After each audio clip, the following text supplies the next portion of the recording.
Masih dari Kabupaten Maluku Tenggara, KPU Maluku Tenggara koordinasi pembentukan TPS khusus di Lapas Desa Kilwat.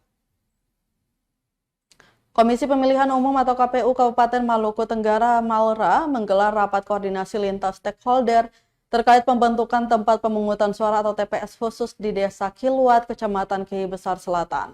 Rapat koordinasi tersebut melibatkan Badan Pengawas Pemilihan Umum atau Bawaslu Malra, kepolisian, pers, serta warga guna mendengarkan langsung masukan dan saran dari masyarakat setempat. Ketua KPU Malra Basuki Rahmat Owa dalam arahannya menyampaikan terima kasih dan apresiasi kepada seluruh warga Kilwat yang telah bersedia didata sebagai pemilih dalam kegiatan pencocokan dan penelitian atau coklit. Oat menambahkan KPU Malra dalam kesempatan ini hadir untuk berkoordinasi dengan masyarakat guna melakukan pemetaan tempat pemungutan suara atau TPS. Bagi Oat, KPU hanya bertugas melayani hak pilih warga negara, tidak ada kepentingan lain apalagi berkaitan pemerintahan Ohoy.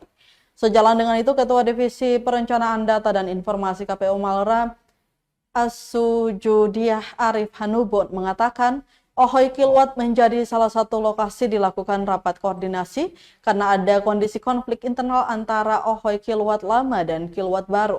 Hanubun menjelaskan sesungguhnya berdasarkan aturan PKPU nomor 7, jumlah TPS tidak bisa dipecah menjadi 2 TPS jika belum memenuhi angka 600 pemilih. Namun lanjut Hanubun, dengan kondisi real yang terjadi di Ohoy Kilwat, maka pihaknya membentuk lokasi khusus atau loksus dan harus ada penanggung jawab, yakni Kepala Ohoy. Sebagai informasi di Maluku Tenggara, selain ada pembentukan lokus di Kilwat Lama, sudah ada lokus serupa juga di Lembaga Pemasyarakatan atau Lapas Kelas 2B Tual. Ketika sudah ditetapkan menjadi lokus, maka segala hal berkoordinasi dengan pihak KPU, tidak lagi melalui PPS maupun PPK. Jalan ini diambil agar menghindari gesekan antara warga Kilwat Lama dan Kilwat Baru. KPPS-nya nanti koordinasinya dengan penanggung jawab. Tanggal 23 Juni 2024, KPU Maluku Tenggara melakukan rapat koordinasi antar stakeholder. Dalam hal ini stakeholder kami mengundang Bawaslu dari kepolisian, kemudian camat dan juga kepala desa. Dalam rangka memetakan TPS di Desa Kilwat. Kenapa Desa Kilwat menjadi salah satu lokasi, satu-satunya lokasi yang dilakukan rapat koordinasi karena mengingat kondisi konflik di wilayah Kilwat. Nah, dia sedikit berbeda perlakuannya karena pada saat pemilu itu alokasikan satu TPS itu dia di angka 300 maksimalnya. Nah, ketika di pilkada dia harus di angka 600. Maka disitulah masalah awal dia muncul di situ. Karena jumlah pemilih di Desa Kilwat secara keseluruhan adalah 542. Yang dimana Kilwat baru dia 240, Kilwat lama 300. Kilwat baru itu dia 30,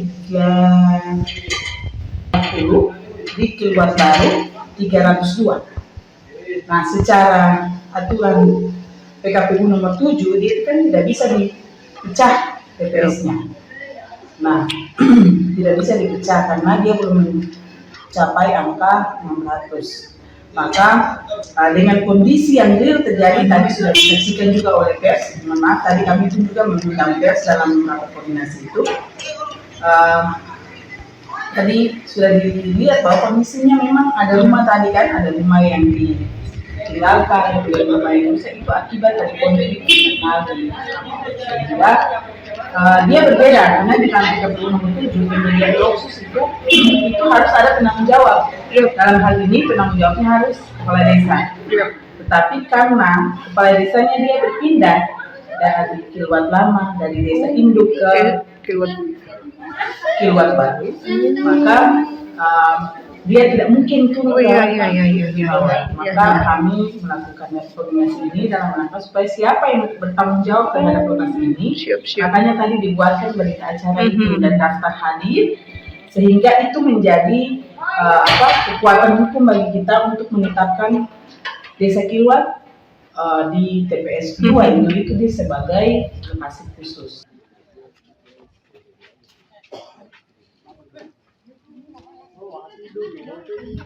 Download Tribun X sekarang, menghadirkan lokal menjadi Indonesia.